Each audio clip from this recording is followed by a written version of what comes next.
NFL GMs with Aidan O'Connell. I'm watching the report earlier today with Hondo Carpenter. I like watching him because he knows what he's talking about, and he tries to keep his, personal opinions out of it and just report what's going on. I appreciate that, and he has the type of connections that you can get good stories from, like this one.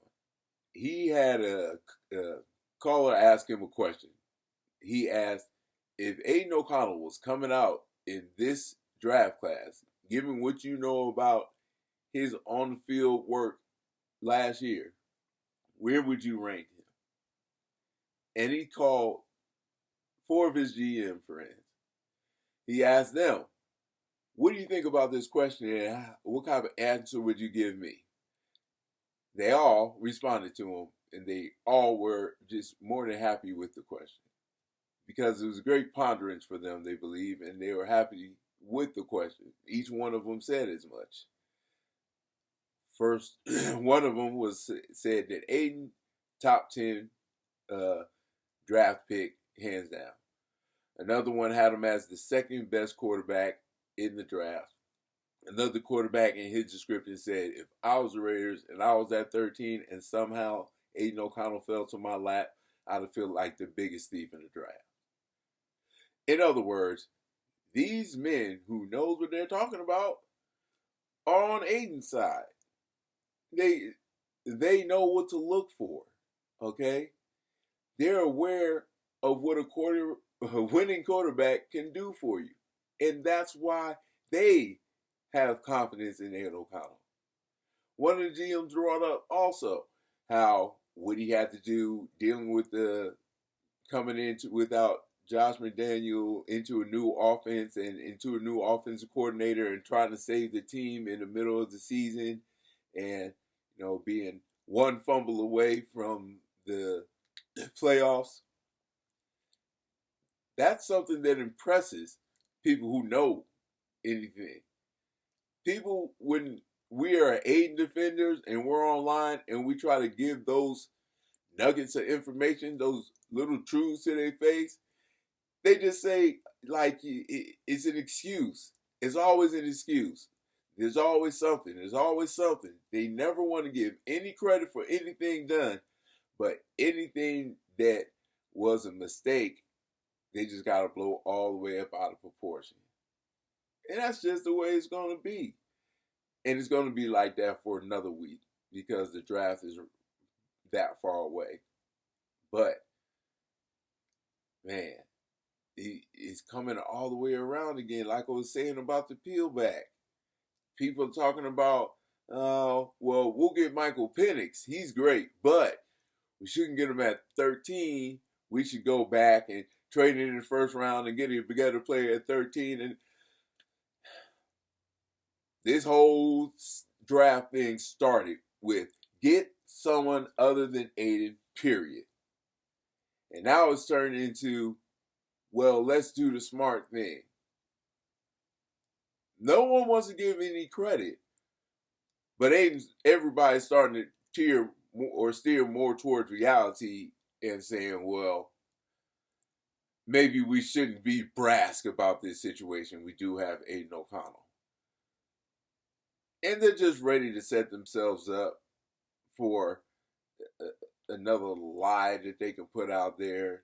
Next thing is going to be is we didn't trade up to get a quarterback because Tom Telesco didn't want to let loose on the purse strings, or, well, everybody we wanted got picked in a different area, so we were forced to not pick a quarterback. And there's going to be all these type of excuses about all the reasons that the Raiders walked away from the draft without drafting a quarterback, other than the fact that the top general managers in the league feel that Aidan O'Connell it'd be the best, one of the top 3 quarterbacks in the draft.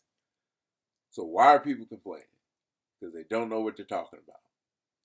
So people like us who listen to the people who know what they're talking about and pay attention to what's actually going on, not closing your eyes to any outside information that doesn't fit inside of what you want to happen.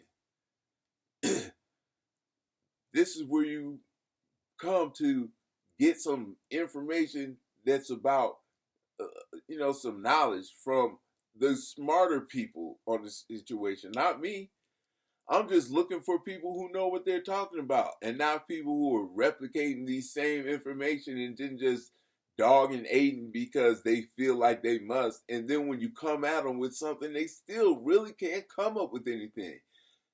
And then they go the other route. Oh, I mean, I like Aidan and I want him to be as best as he can. And I'm rooting for him. I just think he stinks. See, now everybody's starting to, hedge their bets. They want to protect their butts. They want to say, well, I do like him. I just don't know if he's the best thing, Eventually he's going to be, well, Aidan and Gardner Minshew were basically the same quarterback, and maybe Aidan's a little younger, so we should push Aidan up there. And the only reason we're going to start Aidan is because maybe they're just as good, but Aidan's younger, so he's going to be the starter.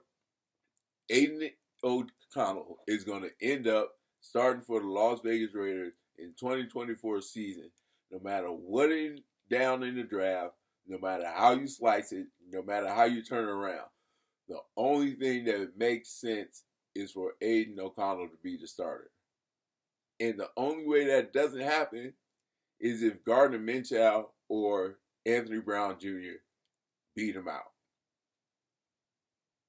They have to beat out his arm. They have to beat out his intelligence. And they have to beat out his experience with his own team. It seems unlikely to me. Stir all that up and put it in there. No matter what we do. Aidan O'Connell is going to start because nobody can pass him. If you draft a youngster, they can't catch him. If he's going up against Gardner Minshew, Minshew's a great guy. He's a good quarterback. He can't surpass Aidan's mental. And his little bit of physical is not going to be enough to save the job for him. Anthony Brown Jr., he's, young stud, I guess. I liked him when I saw him on film, but he's not coming for the title.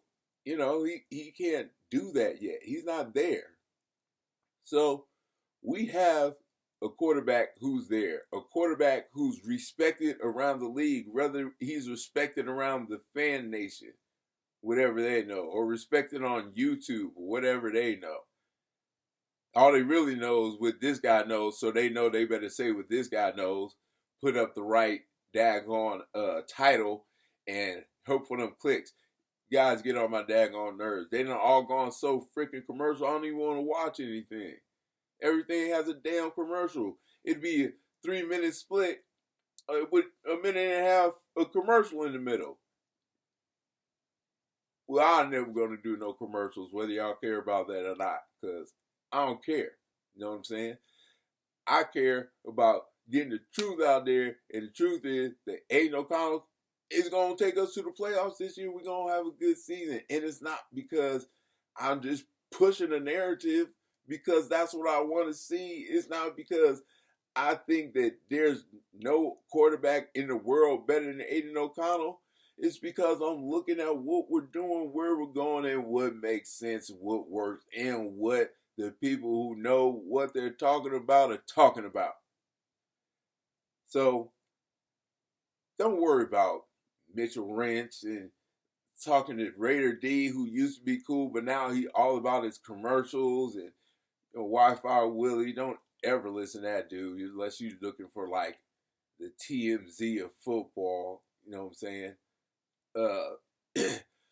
Autumn Windbag, that dude DeSoto just can't stand Aidan O'Connell, but he's starting to hedge his stuff. Him and his boy Opie, you know what I'm saying? Trying to hedge their stuff like, oh, well, let's do the smart thing. And the smart thing might be to just, hold back and see what type of quarterback we can get late in the draft. And, we'll develop them. All this stuff. All this pullback. Because they come into reality. The dreams and the bullish that they was pushing to themselves. They realize that they were just talking out their ass, but they'll never admit it. All they're going to do is speak it. So when you come here, I'm going to speak it. But I'm going to speak the truth, and I'm going to speak something that makes some daggone sense. And I'm going to speak the opinion of those who know what the type of opinion to have. I'll take what I see, and I take the best of what I see. And I spew it out over here on, I guess, my channel, because this is what I get my frustrations out to my Aidan defenders. You know what I'm saying? So keep your head up. Man, this draft is going to be crazy fun for us because it's going to be interesting to see where we go with our offense, because I think we're going to address some offensive points in the draft. It's just a wonder of how high we're going to go with, whatever offensive players we try to use to address the draft this year. But I know we won't be getting the quarterback. And if we're wrong, if I'm wrong, then I'm wrong. And I'll be happy to admit it. And I'm not going to hedge or say, oh, we got a quarterback because something weird happened that I couldn't. No, man. If I'm wrong, then I'm wrong. And if I'm right, though, I deserve my props.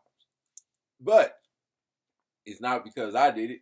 It's because I know who was talking about what to do, and I talked to them, or I listened to them. I can't talk to nobody. I ain't got no pull. But anyway, thanks for coming to the channel. Thanks for listening. I got 20 subscribers now. Who's in the house? Almost got 1,000 views. That's right. Thank you. I'll talk to you tomorrow about something. Guru out.